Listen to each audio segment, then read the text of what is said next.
Sir, ಈಗ republic Kannada ಒಂದು ಸುದ್ದಿಯನ್ನ break ಮಾಡಿದೆ. ಪೊಲಿಟಿಕಲ್ಗೆ ಸಂಬಂಧಪಟ್ಟಂತ ಸೂಪರ್ ಎಕ್ಸ್ಕ್ಲೂಸಿವ್ ಸ್ಟೋರಿ ಇದು.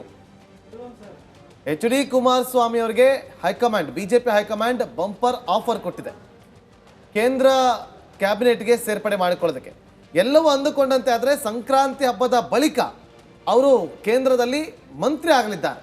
ಈಗ ಡೈರೆಕ್ಟ್ ಕ್ವಶನ್ ಶಿವಶಂಕರ್, ಒಂದು ವೇಳೆ ಈ ರೀತಿಯ ಒಂದು ಮಾಹಿತಿಗಳು ಬರ್ತಾ ಇದೆ, ಕುಮಾರಸ್ವಾಮಿ ಅವರನ್ನು ಕೇಂದ್ರದಲ್ಲಿ ಕೃಷಿ ಮಂತ್ರಿಯನ್ನಾಗಿ ಮಾಡೋದು, ಆ ಮೂಲಕ ಈ ಬರ ಪರಿಹಾರದ ದುಡ್ಡಿದೆಯಲ್ಲ ಅವರ ಮೂಲಕ ಬಿಡುಗಡೆಗೊಳಿಸುವಂಥದ್ದು, ಈ ಲೆಕ್ಕಾಚಾರಗಳೆಲ್ಲ ದೊಡ್ಡ ಮಟ್ಟದಲ್ಲಿ ಲಾಭ ಆಗತ್ತಾ? ಹೆಂಗೆ ತಿಂಕ್ ಮಾಡ್ತಾರೆ ಇದನ್ನೆಲ್ಲ? ಅಲ್ಲ, ಲಾಭ ಆಗುತ್ತೆ ಅನ್ನೋದಕ್ಕೆ ಅವ್ರ ಲೆಕ್ಕಾಚಾರ ಲಾಭ ಮಾಡ್ಕೊಳ್ಳೋದಕ್ಕೆ ಇದೆ. ಹೇಗೆ ಅಂದ್ರೆ, ಫಾರ್ ಎಕ್ಸಾಂಪಲ್ ನೀವೇ ಯೋಚನೆ ಮಾಡಿ ಶೆಟ್ರೆ, ಈಗ ಕೃಷಿ ಖಾತೆ ಅನ್ನೋದು ನೀವು ಹೇಳಿದ ಹಾಗೆ ಅತ್ಯಂತ ಮಹತ್ವವಾದಂತ ಖಾತೆ. ಇಲ್ಲಿ ಏನಂತ, ಕೇಂದ್ರ ಸರ್ಕಾರದಲ್ಲಿ ಪ್ರಧಾನಮಂತ್ರಿ ಪೊಸಿಷನ್ ಬಿಟ್ರೆ ಇದು ರಕ್ಷಣಾ ಖಾತೆ, ಗೃಹ ಖಾತೆ, ಆರ್ಥಿಕ ಖಾತೆ, ಹಣಕಾಸು ಖಾತೆ, ನಂತರ ಕೃಷಿ ಖಾತೆ. ಇಲ್ಲಿ ನಮ್ಮ ರಾಜ್ಯದ ರಾಜಕೀಯದ ಸಂದರ್ಭದಲ್ಲಿ ಕೃಷಿ ಖಾತೆ ಬಹಳ ಮಹತ್ವವನ್ನ ಪಡ್ಕೊಳ್ಳುತ್ತೆ. ಇದು ಅಂದ್ರೆ ಈಗ UP1, UPA1, ನಲ್ಲಿ ಇದು NCP ಶರದ್ ಪವಾರ್ ವಹಿಸಿದಂತ ಖಾತೆ, ಅದು ರಾಜನಾಥ್ ಸಿಂಗ್ ನಿರ್ವಹಿಸಿದಂತ ಖಾತೆ. ಇಲ್ಲಿ ಒಕ್ಕಲಿಗರಿಗೆ ಹತ್ತಿರವಾಗಿರುವಂತ ಖಾತೆ. ಅಬ್ಸರ್ವ್ ಮಾಡಬೇಕು. ಒಂದು ಏನಂತಂದ್ರೆ, ಅಲ್ಲಿಗೆ ಒಕ್ಕಲಿಗರ ಅಪೀಲು ಈಸಿ ಆಗುತ್ತೆ, ಅದು ಒಂದು.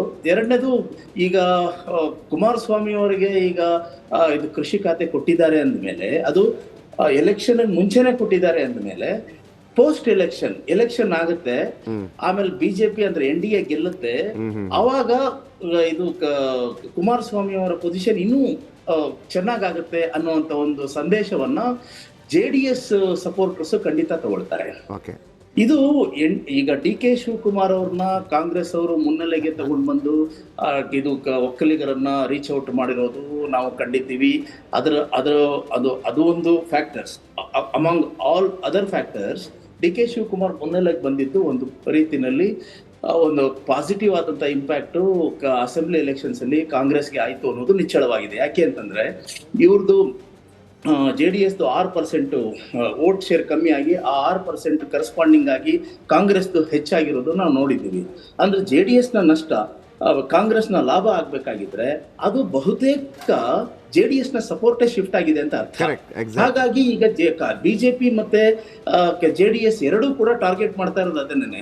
ಈಗ ಶಿವಶಂಕರ್ ಅವರು, ಈಗ ಒಂದು ವೇಳೆ ಈಗ ನಾನು ಕುಮಾರಸ್ವಾಮಿ ಆಸ್ ಯೂಶುವಲ್ ಕಾಂಗ್ರೆಸ್ ಮತ್ತು BJP ಮತ್ತು JDS ಮೈತ್ರಿ ಆಗಿದೆ, 6% ವೋಟು 19%ಗಳ ಪೈಕಿ ಅಥವಾ 20%ಗಳ ಪೈಕಿ JDS ನ ಭದ್ರ ಬುನಾದಿ ಆಗಿದ್ದಂಥ 20% ವೋಟ್ಗಳ ಪೈಕಿ 6% ಆ ಕಡೆಗೆ ಹೋಗಿದೆ.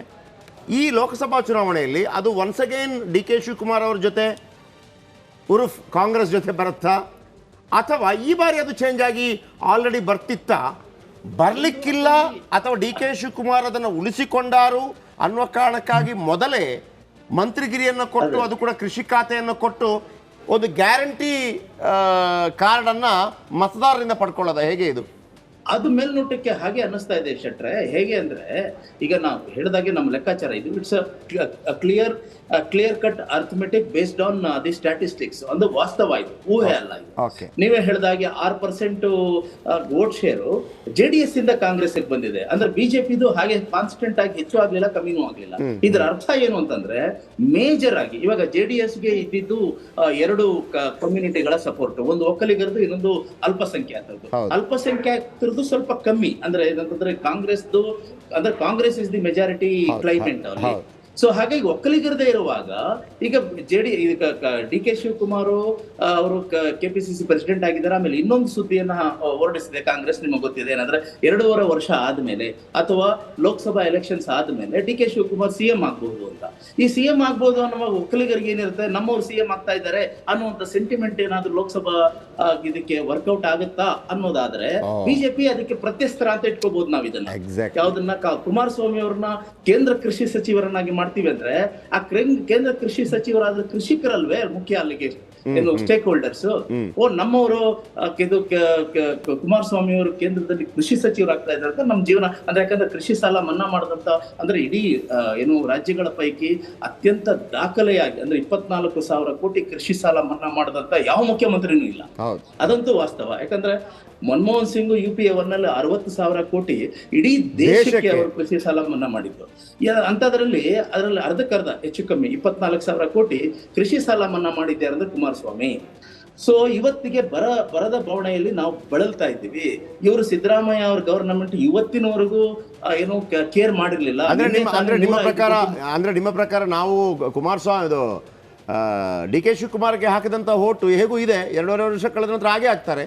ಈಗ ಮತ್ತೊಮ್ಮೆ ನಮಗೆ ನಮ್ಮದೇ ಒಬ್ಬ ನಾಯಕರನ್ನ ಕೇಂದ್ರ ಕೃಷಿ ಸಚಿವ ಮಾಡೋದಕ್ಕೆ ಅವಕಾಶ ಸಿಕ್ಕಿದೆ, ಈ ಬಾರಿ ಲೋಕಸಭೆಗೆ ಹಾಕೋಣ ಆ ತರನ ಲೆಕ್ಕಾಚಾರ.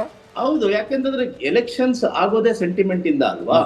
ಯಾಕೆಂತಂದ್ರೆ ಯಾಕಂದ್ರೆ ನೀವು ಎಷ್ಟೇ ಒಪ್ಕೊಳ್ಳಿ ಅಲ್ಲಗಳಿರಿ, ಈ ದೇಶದಲ್ಲಿ ರಾಜಕೀಯ ಅನ್ನೋದು ಜಾತಿ, ಸಮುದಾಯ, ನಮ್ಮವರು ತಮ್ಮವರು ಅನ್ನೋದ್ರ ಮೇಲೆ ನಡೆಯುತ್ತೆ.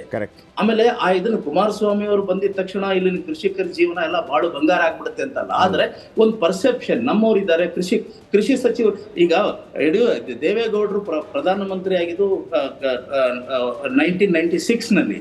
ಅದಾದ್ಮೇಲೆ ನಮ್ಮವರೊಬ್ರು ಕೇಂದ್ರ ಸರ್ಕಾರದಲ್ಲಿ ಒಂದು ಒಳ್ಳೆ ಸ್ಥಾನಕ್ಕೆ ಬರ್ತಾರೆ ಅಂದ್ರೆ ಯಾಕೆ ಆಗ್ಬಾರ್ದು ಅನ್ನೋದನ್ನ JDS ಬೆಂಬಲಿಗರು ಯೋಚನೆ ಮಾಡಬಹುದು. ಶೆಟ್ರ ಒಂದಂತೂ ನಿಜ, ರಾಜಕೀಯ ಸ್ಥಿತ್ಯಂತರ ಆಗಿದೆ. ಆ ಸ್ಥಿತ್ಯಂತರಕ್ಕೆ ಒಂದು ನಿಚ್ಚಳವಾದಂತ ಉದಾಹರಣೆ ನಿನ್ನೆಯ ಪತ್ರಿಕಾಗೋಷ್ಠಿ.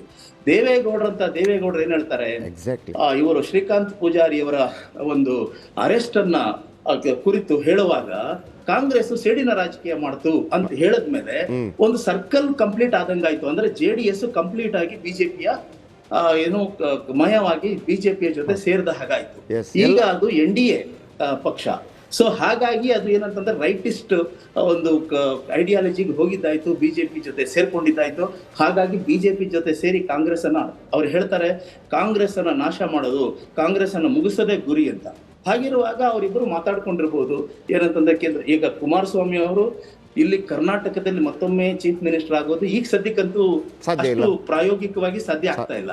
ಹಾಗಾಗಿ ಇಲ್ಲಿಗೆ ನಿಮ್ಗೆ JDS ನ ಬೆಂಬಲಿಗರಿಗೆ ಒಂದು ಎಂಪವರ್ಮೆಂಟ್ ತೋರಿಸ್ಬೇಕು. ನಾವು ಓಟ್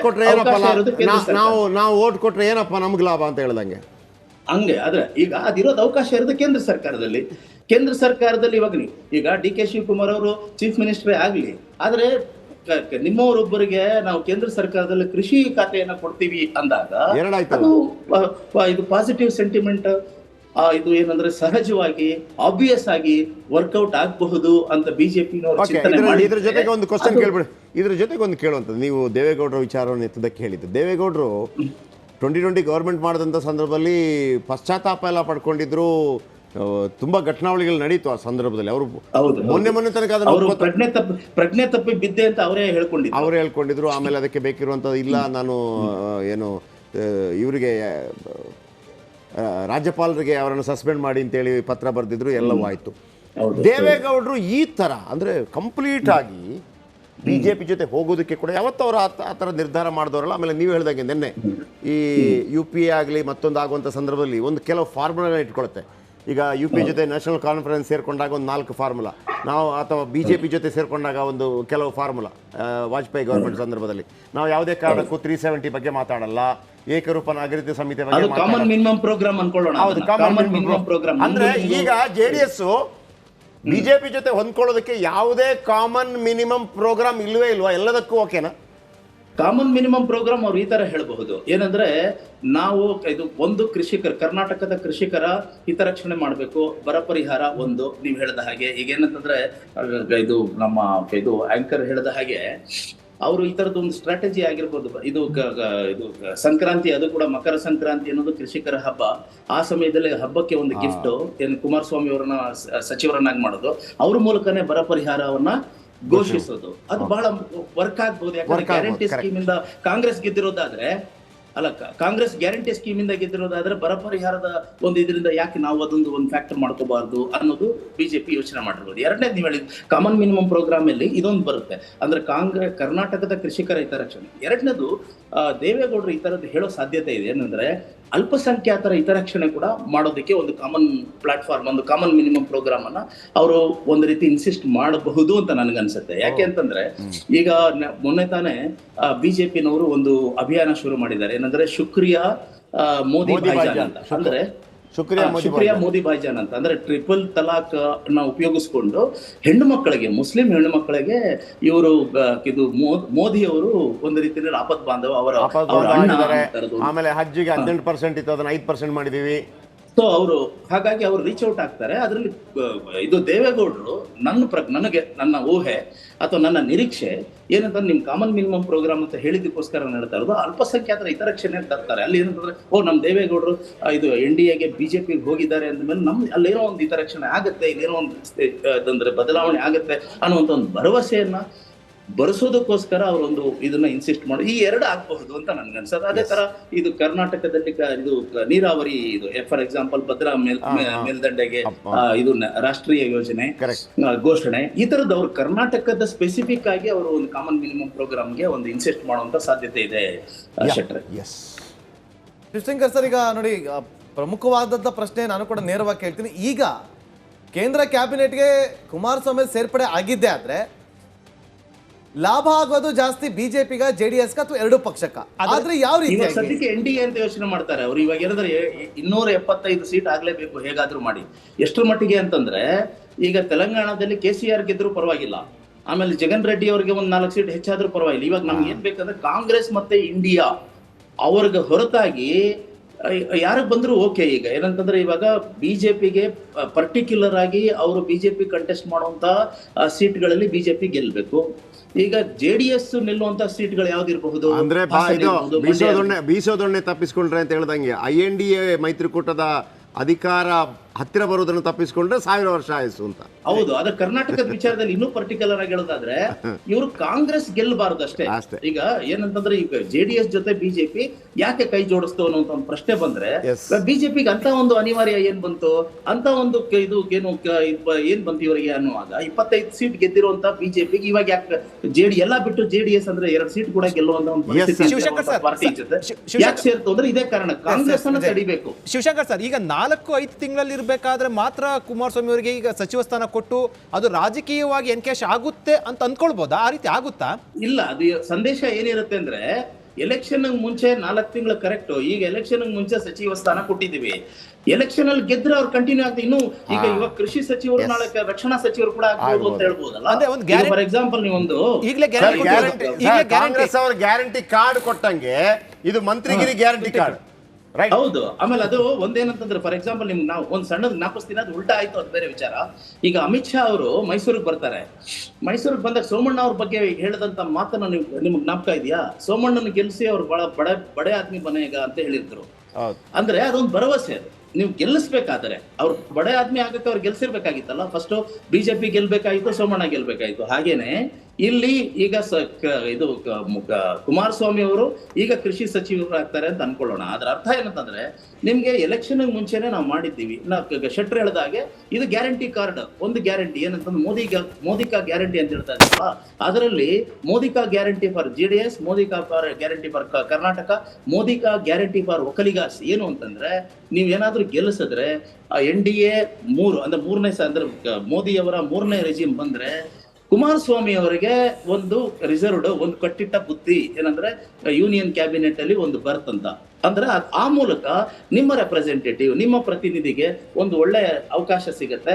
ಆ ಮೂಲಕ ನಿಮ್ಮ ಸಮುದಾಯಕ್ಕೂ ಕೂಡ ಒಳ್ಳೇದಾಗುತ್ತೆ, ರಾಜ್ಯಕ್ಕೂ ಕೂಡ ಒಳ್ಳೇದಾಗುತ್ತೆ ಅನ್ನೋ ಲೆಕ್ಕಾಚಾರ. ಇದುವರೆಗೂ ಕಾಂಗ್ರೆಸ್ನವ್ರು ಏನ್ ಹೇಳ್ತಾ ಇದ್ರು, 25 MP ಏನು ಪ್ರಯೋಜನ ಇಲ್ಲ, ಅವ್ರು ವಾಯ್ಸ್ ರೈಸ್ ಮಾಡೋದಿಲ್ಲ, ಕರ್ನಾಟಕದ ಹಿತರಕ್ಷಣೆ ಮಾಡೋದಿಲ್ಲ ಅಂತ ಸಂದರ್ಭದಲ್ಲಿ ಇವ್ರು ಕುಮಾರಸ್ವಾಮಿ ಅಂತ ಒಬ್ಬ ಪ್ರಬಲ ನಾಯಕ ಸಿಕ್ಕದಂಗ ಆಯ್ತಲ್ವಾ?